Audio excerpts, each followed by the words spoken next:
And with us right now, Cathryn Mora. Cathryn, you're the Head Book Coach Ghostwriter. You're publishing director and the founder of Change Empire Books. You're found on the web at changeempire.com. Cathryn, thank you so much for joining us. And shall I say, from down under. Yes, and thank you for having me. I'm very excited. When I record an interview with someone from Australia, of course, generally that means it's very, very early. So thank you so much for waking up and sharing your wisdom with us. I'm very, very excited to learn about, inspiring business leaders to get their book out the door. Any tips that you've got for that? But before we do, I guess, Cathryn, how did you get into the publishing and the book writing world? Yeah, well, I guess the shortest version of the story was I did do my own book numerous years ago, and it was a novel. I thought I was going to be a novelist at the time. And that was such a massive journey for me because firstly, I started writing it when my son was 6 weeks old. Because I thought, oh, well, since I'm basically on holidays, I'm going to have all this free time. I may as well just write a book. So clearly I'm crazy and very, very optimistic. And so I wrote that book and it took me a good 2 years. So I learned the lessons of what didn't work to write a book, what did work to write a book. And then I spent a long time editing and promoting and all of these things. And I learned so much in that experience, and it didn't make enough money for me to leave my job at the time. I'd been in marketing and media for 15 years, but I learned a lot. So I left my job in the end to do some other things, consulting. I studied coaching. I did a startup or two that failed. And then I started working with a business coach who looked at my history of what I'd enjoyed, what I'd been good at, what I was most proud of. And the thing I was most proud of was actually finishing my book. Beyond all the media I had and all of that, it was actually getting it done, because most people say they want to write a book and they don't start. And most people after that start and then don't finish. So I was so proud of myself. And to date, it's actually still pretty much my proudest achievement, that I thought I want to help other people do that. So we created, my book coaching program. And 3 years later, that's grown from helping people to write their first draft to now having a team of about 15 in my publishing team. In this book, so the title of the book that you wrote is called Sex, Lies, and Cruising. Looks like it's gotten some really great momentum. It was a thing. Yeah, it had a lot of media and, obviously it sold quite a lot. I think I was in 23 media outlets in 20 days. I was flying down to Sydney and doing the morning, breakfast TV and all of that stuff. It was such an amazing experience and I learned a lot. So even though a novel's quite different strategically from a business book, like a self-help, as in terms of the publishing industry and, editing and all of that, I learned so much. And in fact, you write a memoir just like a novel, because you write it about yourself and you're in the first person. So yeah, it was such a fun trip. And there was talk of people making it into a TV series and all kinds of things. So yeah. Yeah. How far did those conversations go? Never far enough. What the entertainment industry is like. It's like, oh, we want to make a show. But in fact, one of my publicists in LA, her friend worked at a particular TV place, and I'm not meant to say who, and they wanted to turn it into a reality show. And I said, I don't think that defeats the point, right? I mean, the whole point is it's a novel. You want to turn it in. It was based on reality because I worked on ships briefly. So I don't want a reality show. I actually wanted to, make it a bit more polished than that. So I said no to that. And then we looked at doing a pilot, but it's been an up and down kind of journey. You try not to get too excited about things. Yeah. So, Cathryn, I'm on your website, or changeempire.com, and you have several different packages, starting from a Start Your Book Challenge. What is that? So a couple of times a year, I hold a free challenge, and it's really for people in my community, and lots of people follow me and say, oh, I can't afford to work with you. So I created a challenge where for 5 days, I give them the 5 foundational steps that I do with my clients that most people miss when they write a book on their own. And that's why most people's books don't actually go anywhere, because they've missed out the first 5 steps. So we go through those. It's all about your sort of planning and objective and those sort of outlining and things like that in those 5 days. And so I thought that was a great way. And also that leads then into, I open the doors of my course, and there's a few days where people could jump into that. So we only open those doors a couple of times a year, straight after the challenge. Right. So if someone, and I'm sure there are plenty of people, folks listening to this conversation right now that say, I have this book up in my head, or like maybe I have like little bits and pieces here and there. I have probably, 25% of it written in various blog posts or other content. What would you recommend kind of their first big step to getting really serious about this? The first thing would be to pretend you haven't written any of those bits that you've written, because pulling together a book out of various bits and pieces is very, very difficult, because you end up trying to make things fit because you've written them, and in fact, I did that a bit myself with the current book I'm working on, and I went, this is why I tell people not to do this. And so the first thing I would do is for people to get really clear on their objective, because look, self-publishing, if you do a high quality job, it is not cheap. You're spending in the thousands to get great editing and a great cover and all of these things. So I say to people, you can absolutely write a book for, to leave a legacy for your family, to tell your, to leave it for your children, your grandchildren, just to kind of put something there in the world, right? You don't have to spend any money on that. Or, you could do a course like mine that's under $1,000. You have all the info and it helps you get it all organized, but you don't have to spend money on that. Beyond that, editing, etc. If you want to use it for your business, get really clear on how you'll get a return on your investment. So a lot of my clients are speakers, professional speakers, coaches, etc. If you get clear on how you can leverage the book and make money out of it, you can strategically create a plan for, okay, this is what I want to do with it.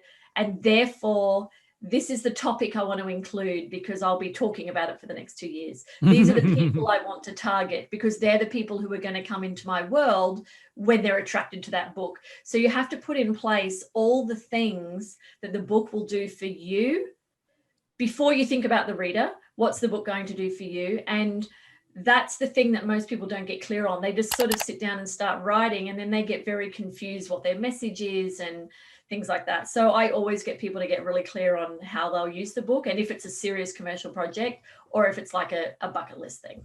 Yeah. So what are the general rules of thumb when it comes to the business model around producing a book? So, in terms of the actual creating it, or how you would leverage it? More so like if someone says, well, I want to write a book because I want to be famous. Yeah. So definitely a book can raise your profile. So one of my clients sent me, she was a Wall Street Journal bestseller and a USA Today bestseller. And she's a woman in Melbourne who's a business coach. She sent me a screenshot the other day of her, I guess it was her PayPal or something. And her income had quadrupled from like 100K to 400 and something since her book came out, because so many people have discovered her because of the book. And it has opened a lot of doors of opportunity, which is basically what you're after. So I would just say it is totally possible. Making $1 million from book sales is a different thing. People don't tend to make money from book sales. Yeah. So I guess in creating your model, you've got to get realistic. Well, I'm not going to make much money from book sales, but I can certainly raise my profile and make money from all the other things. And that's working out what those things are. And then you just went, okay, book goes here, and then I'm going to leverage it this way, and then I'm going to do this, and then I'm going to do this.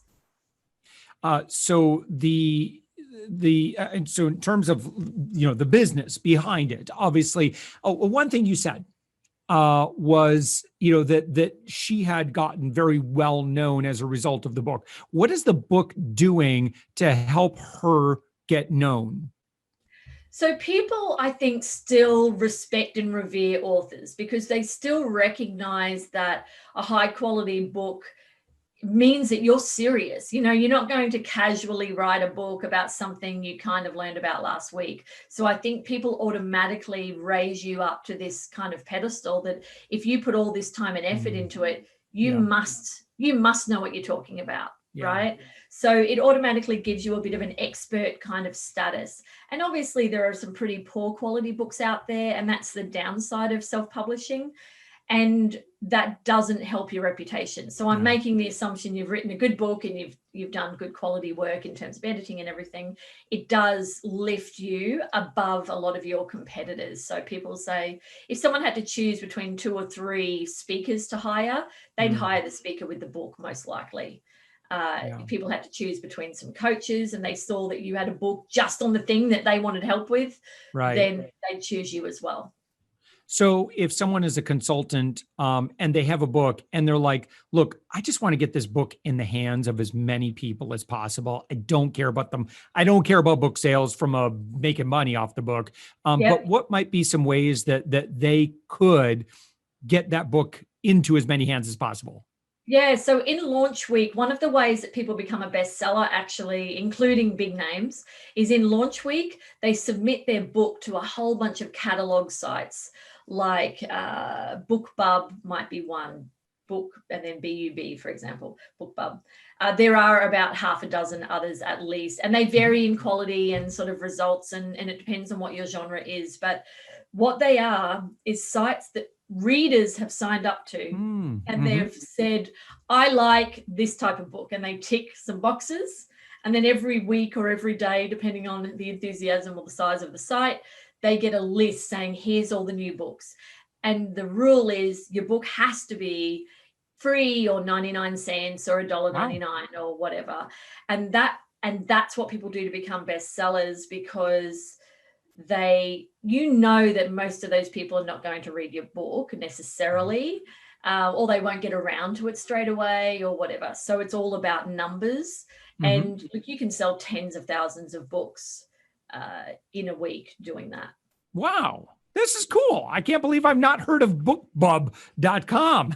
That's so why as a consumer, it's kind of nice because you get to check out all these new books and get them for free or 99 cents. Yeah, it's a win-win. That's awesome. All right. So also in terms of, best practices for launch, obviously you want to be working with your own internal community and kind of have a launch party ready to go and, getting everybody all ready because we're all going to buy the book on this date. Yeah. And look, I always tell my authors, don't wait until launch as well. So, bestsellers in particular are created along the way. So in fact, as soon as my clients sign up, we usually post about it and get them to post about it like, oh, I'm writing this book. And then the whole journey of writing, they're posting saying, here's me working on my book today. Here's me with my coffee working on my book. Here's the view from the cafe working on my book, and then they'll share a bit of value. Oh, I'm working on chapter 5 of my book and it's about, self-worth, and it got me thinking about, and they tell a story, right? What happens is you're marketing with your audience instead of marketing to your audience, and people will say, oh my gosh, you're writing a book, that looks amazing, because you're not selling it at this point. Yeah. And you can actually create a list. In fact, an anthology I'm working on at the moment, where I have 24 authors all writing a chapter each, I've actually created a VIP sneak peek list. And it means that all of the authors can share this and say, hey, if you want to read this book when it comes out, just enter your name on here and you'll get first kind of access to it. So, and it's super easy. It takes, 20 minutes or something to create the page. And it's a way of building an actual database of people who are enthusiastic about your book, because close to launch time, in the editing process, you need beta readers to give you feedback, like people to read it and give you early feedback in your editing. Then you need people at launch time who are going to talk about your book and share links with their friends and say, oh, my friend's book came out, I've read it, it's amazing. This is one of the ways. My client who I mentioned, who was a Wall Street Journal bestseller, she actually created a pop-up Facebook group for 9 months prior, through the whole planning and writing process, of women who actually paid as well to be part of it, like, $9 or $11 a month or whatever. And she was using them as she was writing to get feedback, to get quotes from them to use in the book. And then all of them felt part of the book and they all promoted it. She was a bestseller within 2 hours before the US even woke up. That's amazing. That's very cool. Yeah. All right. So then, let's say the book goes live, it launches, and wow, it's a Amazon best-selling book. What do we want to do with that authority? Because that's something. Yeah, totally. And obviously other lists that you can get onto are a bit more of an investment, and they sort of add to that. But it's really about leveraging it straight away. So you want your photo with your book. You might want to get a little thingy, a little icon sort of put on the front of your book.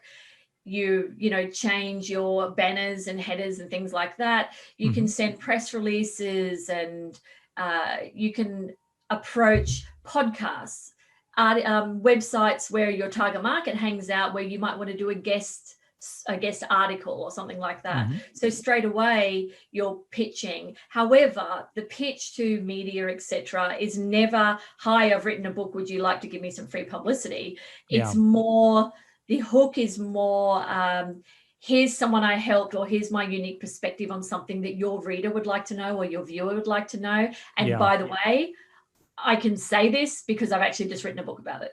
Yes, right. More the approach. Yes. And I know a lot of, coming from a media background, I could tell that almost every business owner, author does not think like what you think. They think this new book is out. This is a big news story. It's not, generally not, unless you're, already a big best-selling author. Exactly. If you're already famous, then yes. But if you're like me or someone else, then no, it's not. Right. That's not the way to do it. With my novel, for example, the angle was, written by an author who worked on cruise ships. So it's like the real inside look. Oh, yeah. And it was, and of course, cruising at the time was like massive, and everyone was snapping up that story because they wanted me to give them the dirt. So it's trying to find an angle about who you are and who you serve. Sometimes it's actually a client win. A weight loss coach might bring on talk about a client in a press release who says, Jane's client, Julie Smith, lost 50 kilos or, 100 pounds, whatever, working. And what she did is this, this, and this. And Jane helped her through this. And Jane's new book, How to Lose Weight, is out now. So that's, you can use client stories as well. There's a lot of ways you can approach it. Yeah. All right. So Cathryn, your website, changeempire.com, where would you recommend people go? My website is somewhat up to date. You know what it's like. Sometimes you get a bit stuck in your business. So changeempire.com has an overview of our services, like the different ways that you can work with us, because we have a few different price points. And otherwise, I'm mostly on Facebook. I go through phases of LinkedIn and Instagram. So I'm Cathryn Mora or Change Empire Book Coaching everywhere. Yeah. You do have a checklist here. This looks really helpful. Complete checklist to write, edit, publish, promote, and leverage your book. Yes. Okay. I can actually, I'll give you a link just for you guys that your listeners can follow to download. And it's really helpful because it's got everything. It's about 50 steps. Yeah. Everything from your idea right through to putting it out into the world. So. Nice. All right, good. So that will be, we'll have that, we'll have that top secret link. You can just go to, actually, whatever app you're listening to, we'll have, all you got to do is just click so you can see the notes that we have right there in the app. And you can just click on that and we'll direct right over to Cathryn's website, changeempire.com. Cathryn Mora, thank you so much. What a great conversation. I really appreciate you waking up early and sharing your insights with us. Thank you so much, Josh. I hope it's helpful and that all your budding author listeners will get moving on their book, because I think the world needs your message,